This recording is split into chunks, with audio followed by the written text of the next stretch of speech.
Давай носил. Ассалаумалейкум. Москвадағы мекендештер. Москвада жүргенде кішкене айлап пешеходты қарап жүргіле. Мұны академический метрден өткеннен кейін 60 лет октября көшесімен келе жатқанына Вавилова көшесін кезіп өттік. Светофор іштеп жатқан, ошол жерде бір қыз пешеходтан өтіп жатса,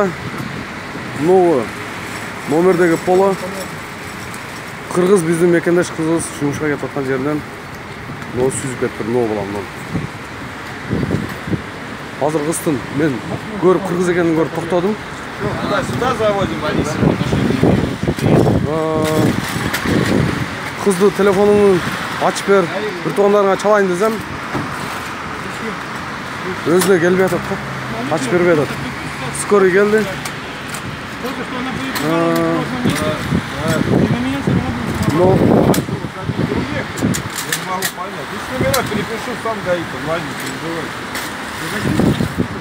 Ошол кыргыз кыз экен жумушка шашып бараткан жеринен машина өзөртүп кулагынан аябай кан агып атат. Мына кыз экен. Эгер тааныгандар болсо, айтып койсоңор болот.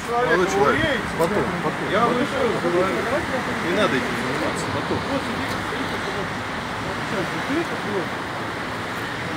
заниматься. Я обязан снимать, потому что она позову. Не надо. Да, она из Кыргызии. И что? Да. Вы мешаете, пожалуйста. Нет, я не мешаю никому. Давай переложим. Вот, ушул кызды тааныгандар, билгендер болсо, кабарлап койгула. Молодой человек.